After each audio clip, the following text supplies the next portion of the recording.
Assalamualaikum warahmatullahi wabarakatuh. Baiklah, langsung saja ke materi video pembelajarannya, yaitu di sini saya mengangkat tema syariah atau hukum Islam dalam kehidupan kontemporer dengan judul Relevansi Maqasid al-Syariah dalam menghadapi transaksi digital di era modern. Pendahuluan. Perkembangan teknologi informasi dan komunikasi di era globalisasi telah membawa perubahan yang sangat signifikan dalam berbagai aspek kehidupan manusia. Salah satu perubahan yang paling terlihat adalah dalam bidang ekonomi, khususnya dalam sistem transaksi keuangan. Jika dahulu masyarakat melakukan transaksi secara langsung menggunakan uang tunai, kini transaksi dapat dilakukan secara digital melalui berbagai platform seperti e-wallet, mobile banking, hingga marketplace online. Fenomena ini tentu memberikan kemudahan, kecepatan, dan efisiensi dalam kehidupan sehari-hari. Namun, di balik kemudahan tersebut, muncul berbagai persoalan baru, seperti potensi riba dalam sistem pembayaran, penipuan digital, penyalahgunaan data, serta ketidakjelasan akad dalam transaksi online. Hal ini menimbulkan pertanyaan penting. Bagaimana hukum Islam memandang praktik transaksi digital tersebut? Nah, syariat Islam sebagai pedoman hidup umat muslim tidak hanya mengatur ibadah, tetapi juga mengatur aspek muamalah atau hubungan sosial, termasuk transaksi ekonomi. Dalam menghadapi perkembangan zaman, Islam memiliki pendekatan yang fleksibel melalui konsep maqasid al-syariah, yaitu tujuan-tujuan utama dari ditetapkannya hukum Islam. Dengan memahami maqasid al-syariah, umat Islam tidak hanya berfokus pada hukum halal dan haram secara tekstual, tetapi juga memahami hikmah dan tujuan di balik hukum tersebut. Oleh karena itu, kajian ini bertujuan untuk menganalisis relevansi maqasid al-syariah dalam menghadapi praktik transaksi digital di era modern, khususnya dalam kehidupan mahasiswa. Selanjutnya B. Pengertian dan kedudukan syariah. Nah, secara bahasa, syariah berarti jalan menuju sumber air, yang menggambarkan bahwa syariah adalah jalan hidup yang membawa manusia menuju kehidupan yang baik. Secara istilah, syariah adalah seluruh aturan yang ditetapkan oleh Allah Subhanahu wa Ta'ala untuk mengatur hubungan manusia dengan Allah, sesama manusia, dan lingkungan. Nah, syariah memiliki kedudukan yang sangat penting dalam kehidupan umat Islam karena menjadi pedoman utama dalam menentukan mana yang benar dan salah. Syariah tidak hanya mengatur ibadah seperti salat dan puasa, tetapi juga mengatur aspek kehidupan sosial seperti ekonomi, politik, dan budaya. Selanjutnya ada sumber-sumber syariah. Yang pertama ada Al-Quran, merupakan sumber utama hukum Islam yang berisi petunjuk bagi manusia. Yang kedua adalah hadis, berfungsi sebagai penjelas dan pelengkap Al-Quran. Yang ketiga ada ijma', yaitu kesepakatan para ulama dalam menetapkan suatu hukum. Dan yang keempat ada qiyas, yaitu penetapan hukum berdasarkan analogi terhadap kasus yang sudah ada hukumnya. Ya, selanjutnya yang C, konsep maqasid al-syariah. Nah, maqasid al-syariah merupakan tujuan utama dari ditetapkannya hukum Islam untuk mewujudkan kemaslahatan dan mencegah kerusakan.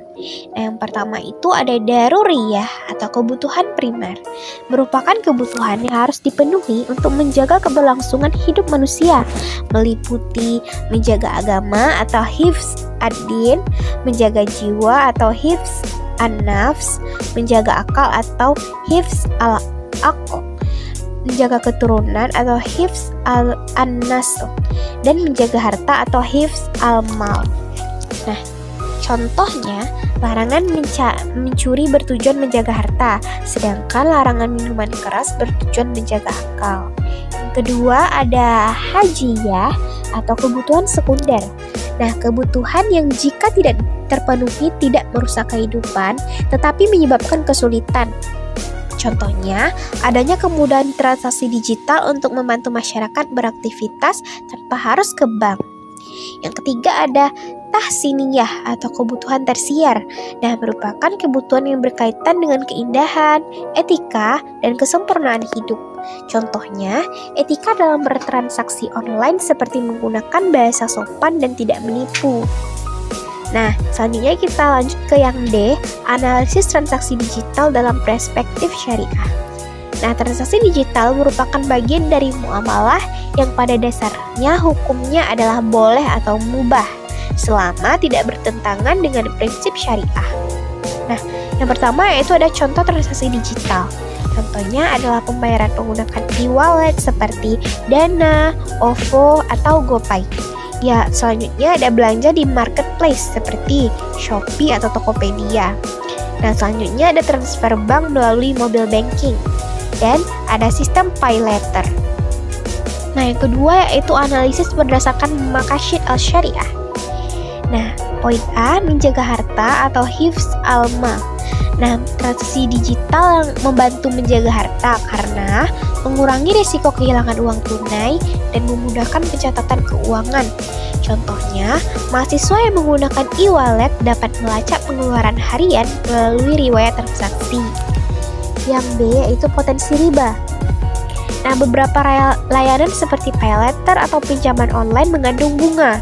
Contohnya, mahasiswa membeli barang dengan sistem pay letter, lalu dikenakan bunga tambahan jika terlambat membayar.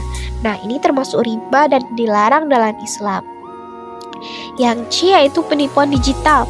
Banyak kasus seperti toko online fiktif, barang tidak sesuai, atau phishing atau pencurian data. Contohnya, seseorang membeli barang di toko online, tetapi setelah transfer barang tidak dikirim. Ini melanggar prinsip keadilan dalam Islam. Yang D yaitu ketidakjelasan akad atau gharar. Dalam Islam, transaksi harus jelas. Contohnya, membeli barang tanpa deskripsi yang jelas atau gambar yang tidak sesuai bisa termasuk dalam gharar. Yang E yaitu kemudahan hidup atau hajiyah. Transaksi digital sangat membantu karena kita tidak perlu membawa uang tunai dan bisa bertransaksi kapan saja. Contohnya, mahasiswa bisa membayar uang kuliah melalui mobile banking tanpa harus datang ke kampus. Nah, selanjutnya yang E yaitu penerapan hukum taklifi dalam kehidupan manusia. Nah, hukum taklifi adalah hukum yang mengatur perbuatan manusia. Yang pertama yaitu ada hukum wajib. Contohnya, mahasiswa wajib membayar utang tepat waktu jika menggunakan pay letter. Yang kedua ada hukum sunnah. Contohnya bersedekah melalui platform digital seperti donasi online. Yang ketiga yaitu ada hukum haram. Contohnya melakukan penipuan dalam jual beli online. Yang keempat ada hukum makruh. Contohnya berbelanja berlebihan karena tergiur diskon online. Yang kelima ada hukum mubah. Contohnya menggunakan aplikasi pembelajaran digital untuk kebutuhan sehari-hari. Nah, yang F yaitu relevansi syariah dalam kehidupan modern. Nah, syariah Islam memiliki sifat fleksibel dan universal sehingga dapat diterapkan dalam berbagai kondisi zaman. Nah, dalam kehidupan modern, syariah menjadi pedoman moral, mengatur etika penggunaan teknologi, serta mencegah penyimpangan. Nah, contoh nyata yang dapat kita lihat yaitu penggunaan vintage syariah tanpa bunga, marketplace yang menerapkan sistem halal, dan bank syariah berbasis digital. Nah, dengan pendekatan maqasid al-syariah, hukum Islam tidak hanya fokus pada teks saja, tetapi juga pada tujuan dan manfaatnya bagi manusia. Yang G, hasil observasi sederhana. Nah, sebagai tambahan, dilakukan wawancara sederhana dengan beberapa mahasiswa. Hasilnya, sebagian besar menggunakan e-wallet setiap hari. Nah, banyak mahasiswa yang belum memahami hukum riba dalam pay letter, dan sebagian mahasiswa pernah mengalami penipuan online. Nah, kesimpulan yang dapat diambil, perlu edukasi lebih lanjut tentang hukum Islam dalam transaksi digital. Nah, H yaitu kesimpulan. Nah, jadi syariat Islam merupakan sistem hukum yang lengkap dan relevan sepanjang zaman. Melalui maqasid al-syariah, umat Islam dapat memahami bahwa tujuan utama hukum adalah menjaga kemaslahatan manusia. Nah, transaksi digital pada dasarnya diperbolehkan dalam Islam, namun harus memenuhi prinsip keadilan, kejujuran, dan bebas dari riba serta penipuan. Oleh karena itu, penting bagi mahasiswa untuk memahami dan menerapkan nilai-nilai syariah dalam kehidupan sehari-hari. Selanjutnya, poin I yaitu saran. Nah, mahasiswa perlu meningkatkan pemahaman tentang ekonomi syariah. Lalu mahasiswa harus lebih berhati-hati dalam transaksi digital. menghindari praktik riba dan penipuan, serta memanfaatkan teknologi secara bijak sesuai dengan nilai Islam. Nah, baiklah, sekian materi video edukatif dari saya. Apabila ada salah, saya mohon maaf. Terima kasih. Assalamualaikum warahmatullahi wabarakatuh.